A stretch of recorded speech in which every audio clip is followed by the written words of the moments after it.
Hello guys, welcome to today's vlog.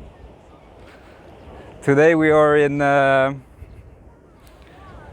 Aimen beach in the south of Penghu, and as you can see, the sun is shining, and I'm working on my tan. As you can see, compared to the last vlog, I probably got some color. But yeah, here you can, as you can notice, you see some rock here is low tide, so the water level is really low compared to how it is usually. And today we're gonna talk about my impressions of Taiwan. So I will say 3 things that I like and 3 things that I don't like as much or dislike. And of course, since you guys usually like to listen to the beginning and not the whole vlog, I will start with the good stuff to make you want to come here, of course.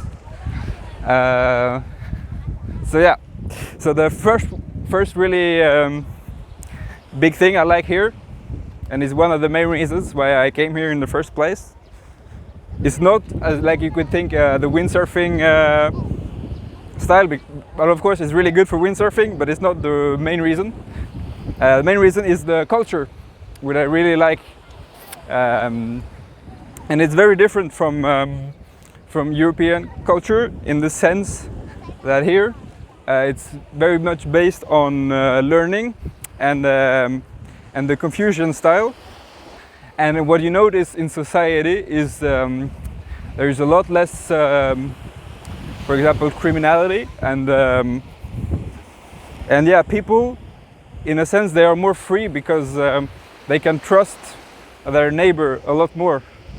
So this is something that I really like here. For example, I left my stuff over there. I don't know if you can see on the vlog. And I'm not I think when I come back, my bag will still be there. Hopefully. So yeah, that's one thing I really like. And so, you know, the people, they're really polite.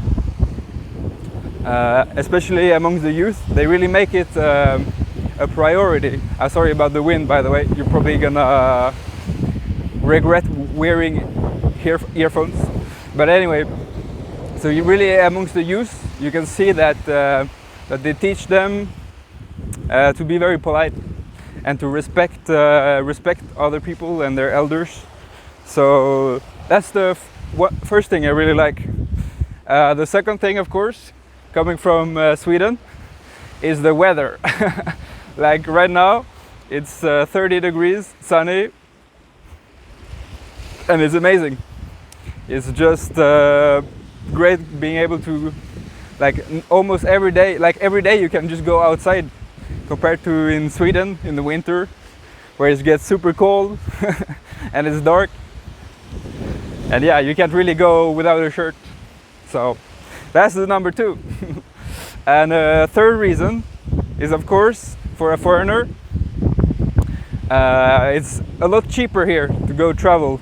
So for example, if you are a digital nomad, or like me on holiday, then coming here and you can just do so many more activities. Like for example, today my friend went windsurfing, and yeah, she got like almost a private lesson, and it was quite cheap. Although windsurfing is quite expensive, but it's just because sports here are quite expensive. But like renting the scooter is like 350 Taiwanese dollar, which is like 10 euro or 100 krono, which is pretty cheap for one day. And like the gas, like I went to fill it up and it was like 1 euro per liter, and I'm like, what? It's like almost half as expensive as in France or Sweden. So I'm guessing they have a lot less tax on the fuel and stuff like this. But yeah. Yeah. So that was that 2 or 3 points? I can't remember. But anyways, those are the good reasons to come here, and also of course to to experience something exotic, a little bit new. And then talking about 3 points, which can be an obstacle to coming here, and maybe living here or spending more time here. So the first one I'm gonna start with is probably gonna be the language barrier. So if you don't know, here they speak a dialect of Chinese Mandarin, which is a little bit similar like the Hong Kong dialect, and the signs here are also a little bit more similar to the Cantonese. And they can be very difficult to learn if you're from Europe and you're not used to the pinyin alphabet or like the symbols.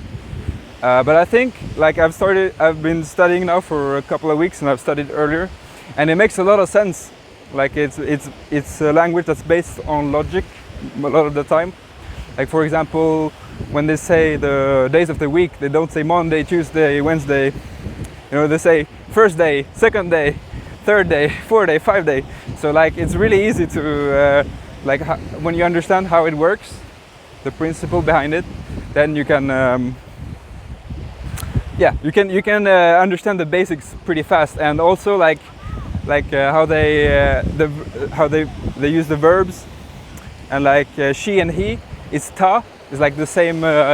So it's like it doesn't have a feminine or a masculine sense. Yeah, I think you just understand it from the context. So yeah, the first thing is of course the language barrier. You wanna head over there? Head back? Alright, she doesn't want to be on the camera, so alright. Okay, so the second thing I was gonna talk about is you feel it, like not here so much, especially because you see behind me the beach is completely empty, is the overpopulation that you have in, for example, Taipei. You noticed it. You can see it a little bit in the metro. I noticed it with the housing crisis, so it was quite hard to book some accommodations. But I feel like when you're out in the countryside here, and I haven't been there yet, but I'm going next week to the mountains, I think there will not be so many people. So I think if you just think outside of the box, you will be the only one like doing this stuff, because a lot of people, they will just like follow and do the same thing like everyone else. So yeah, that was the second point.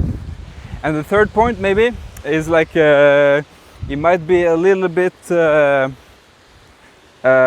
unstable. Like if you want to build a life here and a business, but you don't know if you're gonna get invaded one day or to the next. But like traveling here, like of course you see a lot of military presence, like with the aircraft. There's an airport right on the other side of this beach, and you have some F-16s coming in and out every second hour. But and you see like on the road, especially here, you have like these military trucks driving around. But the threats from China is, I wouldn't say is the same as Russia, because I think Russia is a lot more aggressive. But it's still like you know, a constant menace, and you don't know, like they really and this could be like, it's obviously a negative thing, but it does put like constant pressure on the Taiwanese people. And I think politically, like they're not allowed to make mistakes, so they have to be really careful, because if they make a mistake, they choose the wrong person, for example, then in 4 years, you know, it will not be the same Taiwan, it will be different. So they really have to tread carefully, and they have to